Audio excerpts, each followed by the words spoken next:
What is going on, guys? Welcome to Party on Broad. Our Sixers draft always continues.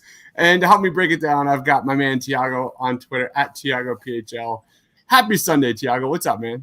What's up, man? We're doing great here. It's going to be a fun couple of breakdowns, man. These guys coming up, Tari Eason, and we got some other guys. They're a fun group to watch, man. They are explosive players, no question. Yeah, today we are breaking down, hands down, arguably, if not my favorite Sixers draft target so far. He is Tari Eason, 6'8", 7'2" wingspan. We're talking his pros, his cons, and his fit with the Philadelphia 76ers. Let's just jump right in, man. Tiago, what are some of the pros of Tari Eason's game? Yeah, so I found a stat about Tari that I thought speaks to the player that Tari Eason is. So over the last 15 years, there's only been 4 other underclassmen that have averaged 3.3% plus steal rate and a 25% plus usage rate. Now, look at these names. So it's Paul George, Zion Williamson, and Tyreke Evans.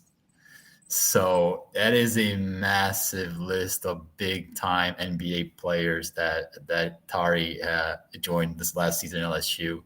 You ask what his strengths are. I mean, it's defense, man. It is defense. This guy is overwhelming on the perimeter. His size can be too much for perimeter attackers to handle. He's got positional versatility 1, 2, 3 in the perimeter very easily. You can switch across those positions very well. There's a lot to like there, man. I kind of comp him to a guy that came out this year called Herb Jones that just kind of exploded into the scene for the Pelicans. And if you watch the NBA very closely, this was a late second-round pick that really just immediately became an immediate starter for the Pelicans, man. And he was a bona fide All-NBA defender from the get-go. I think Tari Eason fits the same mold, man. I think he's got that long reach, strong hands, quick reflexes. He can really cover spaces like around the rim, so it's like a weak side rim protector. You know, he can explode to the rim and kind of create chaos that way. So I think when you ask about strengths right off the bat, it's that defense versatility, and there's comps already in the league for him. And there's also a track record, like we talked about those stats at the beginning of the podcast, of him potentially being a big-time impact defender at the next level. Yeah. Real quick before I get into some comments, my pros are defensive potential. That just screams off the tape. He's extremely skilled at defense. He's smart. He does a really good job providing help defense. There are times when his defender would blow by him, and he's got that kind of recoverability to kind of block shots, deter shots. I think this is a guy who's going to have no problem defending on or off the ball at the next level, getting into passing lanes, getting deflections, altering shots at the rim. And I think offensive workload for me when it comes to Tari Eason is I think he's going to have a serviceable three-point shot, unlike Matisse Thybulle. I think it's going to translate. But this is a guy just like Matisse Thybulle. He's going to be best as an off-ball cutter. I see this guy. He's kind of showed some flashes, Tiago. I'm kind of interested in your thoughts in terms of shot creation because there's some times when he showed that he can be kind of an impact guy off the dribble a little bit. His handle kind of had some flashes a little bit. But, yeah, transition is where this guy is absolutely dominant. So a couple of points on that, Chris, because you mentioned it. So as a roll man, he averaged 1.15 points per possession. And it's that lane size, athleticism at the rim. Imagine him running pick and roll with a guy like James Harden. This guy's going to feast on buckets at the rim, man. As a cutter, 1.18 points per cut. So, again, very, very high impact, very, very high output in those areas. He's got a subtle dribble, like very advanced for a guy his height, his size, with his handle. He makes active live reads as a passer off the dribble. So to your point, there's some shot creation elements to his game. He's a much more advanced ball handler than Matisse Thybulle ever will be. Period. I mean, there's not even a comp there. So, yeah, I mean, if we're the Sixers to get him, I could definitely see Matisse Thybulle being immediately expendable would they choose to go that route. Absolutely. Yeah. We have some comments in here. We've got Philly Sport. Oh, wait, that's not it. Peter Thurman saying, what's good, guys? What's going on, Peter? Thanks for joining. D says, when is the NBA draft? June 23rd. That is 11 days from now, man. Peter says, ready for the draft. I cannot wait. I enjoy all the stuff you guys put out. Thank you. We've got Mitch in the house. What's going on, Mitch? Please be sure to subscribe to Mitch's YouTube channel. Do you think the Sixers draft him? Will Doc play him? That is the eternal question. Will Doc play him? Absolutely not. Can the Sixers draft him? There's a lot of buzz about him being like a lottery pick. Yeah. But there's also some stuff coming out about how he has not tested well at interviews. Some teams are down on him on the interview process. Yeah. I think that's like smoke screen. I think these are teams trying to kind of throw fire out there to get him to drop in their laps. Yeah. I don't see this guy lasting past 15, man. If he does, I will be very, very excited to see him potentially. When we're watching the NBA draft, like this is the guy that like if he falls and he gets taken like last year, a guy that I wanted like right before the Sixers pick, I'm going to be devastated. I'm going to be completely devastated. This is one of those guys. We have Steven in the house saying trade Doc Rivers for a future second. Where do I sign? But let's jump right into cons. For me, you talk about turnovers. There's a guy who commits over double the turnovers as he does passes, 2.2 turnovers per game. That ain't good. And I think part of like the negatives coming out is kind of his instincts. That may be in question. Turns over the ball on 13.5% of plays he's involved in. He tends to be over aggressive. But I don't really like, for me, and we'll talk about this when we get to Nikola Jovic. Like that's like he's going to be an off-ball guy. Like I don't expect that much on-ball when it comes to Tari Eason. So like that's like those concerns are minimalized for me. What about you, Tiago? Yeah, I agree with that. But he also makes some sloppy reads, even like off the ball. It just some stuff you're like, all right, man, just don't throw that pass. That's just unnecessary. I'm not as high on him as a shooter because I do think there's a lot more mechanical stuff at play. He's very upright. He's very stiff. Shots low. You can tell. I mean, he's going to have a tough time getting the shot off at the NBA. I mean, he's not comfortable off the catch. That's not to say that he cannot develop into off the catch shooter, but it's not comfortable. He hesitates.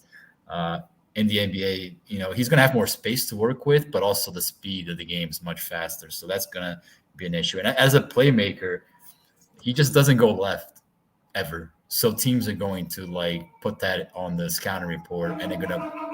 So my dogs are freaked out right now. There's like ambulance in my house. She's going crazy. Yeah, so teams are gonna put that on the scouting report, and they're gonna be like, "Hey, we're gonna force you right.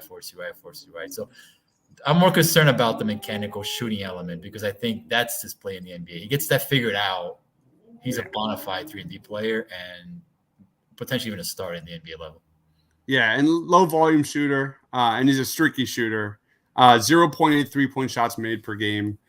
You want to see that number go up, but like you said, man, if that shot translates and becomes a reliable weapon, man, it's going to be arguably one of the best prospects in this draft. I think like the guy's tape, like we'll get into fit with the Sixers, but like you watch his tape and you're like, how in the hell is this guy not a top 10 pick? How? Like that's how good this guy looks at times. But he's very divisive. And let's go into fit with the Sixers. How would you grade it out of 10? And do you like the fit? I love the fit in a variety of different ways, in transition, in the pick and roll, defending size. I mean, we always talk about this all the time, is who the Sixers have to guard moving forward in their conference, right? It's Kevin Durant. It's Jason Tatum. It's Jaylen Brown. These guys are big, man. You need bigger size defenders defending them. They have Ben Simmons. He's no longer there, obviously. So I like the fit from all those standpoints. I give it like a good 9.0. Nice. But yeah, the shot thing is again, that's the swing skill, obviously. And I'm not 100% sure it's going to come around. We'll see. Gilligan's in the house. If we can't throw Joel a proper entry pass, we don't need him. We're going to and we're going to cover a guy in Dalen Terry right after this as well, and we'll be talking about that. But for me, it's a 10. an absolute 10. 6'8" wing, guy that could defend multiple positions, perimeter post. He's got length. He can potentially shoot. But for me, this is a 10. My only other 10 I've given so far on these draft scouting reports is Jake LaRavia. And it's him and Jake LaRavia as my 1A, 1B right now. And I love both of these guys. And Eason is a much more athletic player. I mean, Eason is an NBA level athlete. LaRavia, there's a little bit of question marks around his athleticism.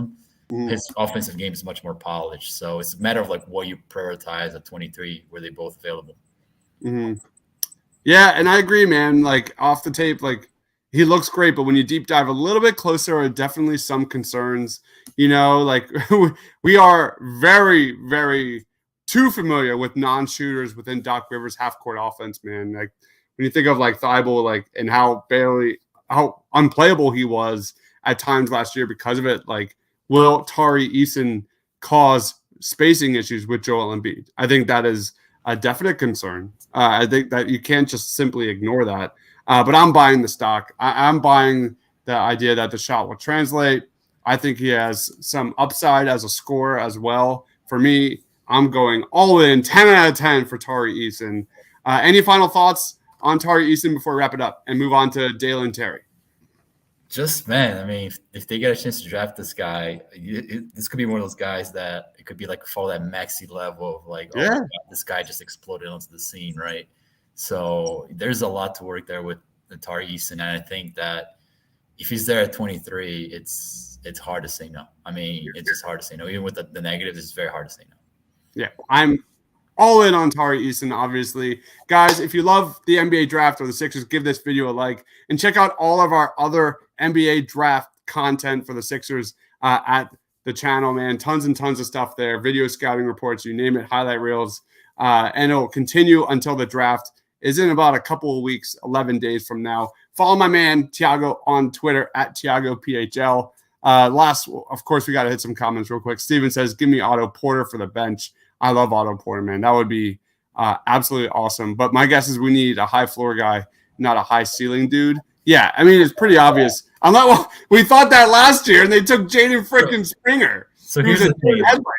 Like, I get the comment, and I definitely be part of that comment. But if the Sixers fall flat on the James Harden trade, which, to be honest, is kind of trending that way, at least right now, you got to have a pivot somehow. And Otto Porter is like a play for now. And I get it. You're trying to win a championship now. You're going on in. But Eason could be that play in the future. I mean, he could be that guy who kind of is able to pivot because he can potentially turn into like a starter at the next level. So definitely. I'm not like saying, oh, just trade the pick and go for win now guys, because I do think there's value in going after some of these rookies that have high potential, man. Like Easton is a high potential dude. There's no question about it. Yep. Yep. Sign Bo Cruz. I think that's from the Hustle movie, if I'm mistaken. I haven't seen it yet. Have you seen Hustle yet, Tiago? I have not. I want to watch it tonight. Well, tonight's an NBA game, but maybe sometime this week. Yeah. Sean says length and athleticism are key, along with skill for sure. He's top 5 on my list. I fully agree, Sean. Absolutely fully agree. And Mitch says, I want them to trade the pick with Tobias to get rid of his contract. That's more likely. I do not agree with that. This is not being a business attaching first-round picks to get out Tobias Harris' contract. He's first of all, he's a very good player. I don't agree with that. Like, I love a lot of these fits in this back end of round 1, top of round 2 area for the Sixers, man. We've covered these guys. There's a handful of very good fits for the Sixers. Exactly. Very good fits. The Sixers, they need depth. They need wings. They need shooting. And there's a bunch of guys that we've been covering. Stay tuned, guys, because I think there's some really good fits. I actually thought of the idea of trading back, like with the Thunder, maybe 23 for 30 and 34, and add some of these guys like Justin Lewis. Yeah, Wendell Moore on the chat. He's another guy. Yeah. What's that? And Wendell Moore on the chat. Wendell Moore we covered him, Gilligan. Wendell Moore is a beast, man. Really, really like him as well. Steven says Hustle is an 8.5 out of 10 on in his. I gotta watch it. Guys, we're gonna jump out for the sake of time. We're gonna jump right into Dalen Terry. And if you haven't heard of Dalen Terry, You will in a few minutes because he is one of the top prospects for the Sixers, hands down. He is really, really fun. So we're going to end this show. We're going to jump into Dale and Terry. Follow my man Tiago on Twitter at TiagoPHL. I am Dives, Mr. Crockpot. Stay awesome, everyone.